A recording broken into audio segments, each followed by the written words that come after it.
como Comité Olímpico que ustedes se sientan tan o igual o mejor que lo que se siente y lo que entiende el movimiento olímpico con los varones. Así que bienvenido en nombre del Comité Olímpico. Muchas gracias.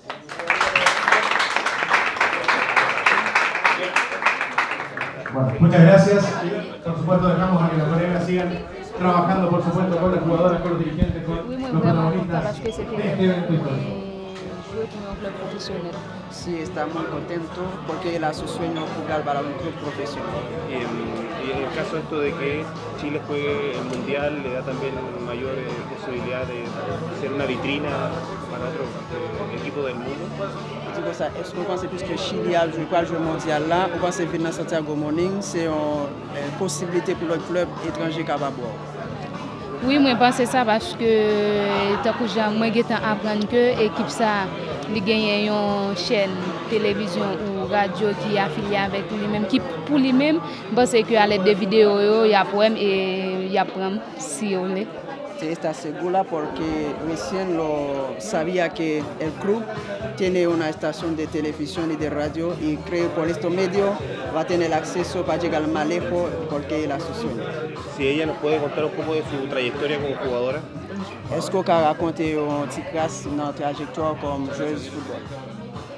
Bon, parcours li en pile et depuis j'ai commencé à jouer depuis à l'âge de 14 ans.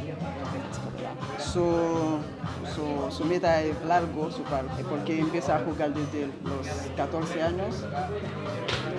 Moi, j'ai joué un championnat à l'âge de 15 ans dans Cayman Island. Nous sommes vice-championnes côté que nous pas perdu un match.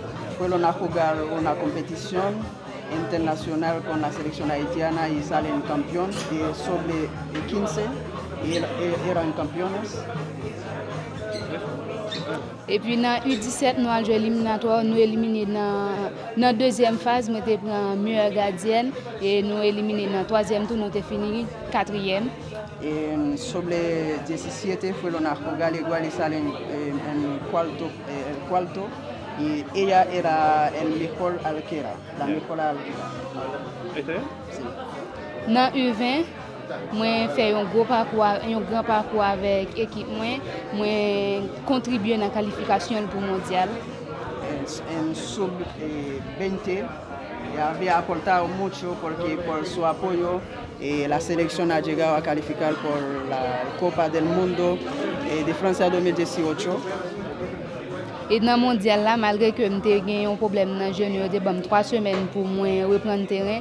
Mais ça n'a pas empêché de me costaud mentalement, ça n'a pas empêché de monter le terrain pour jouer pour jouer. Et nous, si nous avons regardé le match mondial, là, nous avons que nous étions parfaits en battant pour que nous puissions aider l'équipe.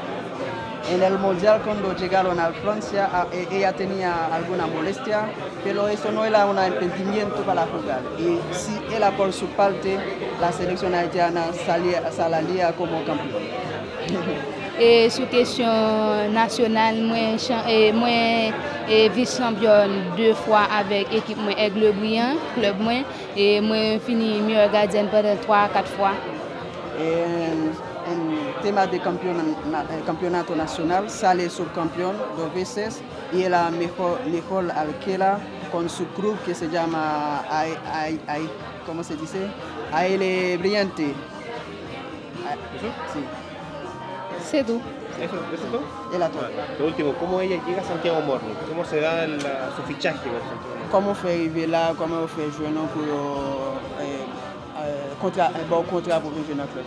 Bon, je pense que c'est à l'aide de parcours moi yo a suivre moi dans toute compétition mal joué yo performant et puis yo sélectionné pour venir jouer.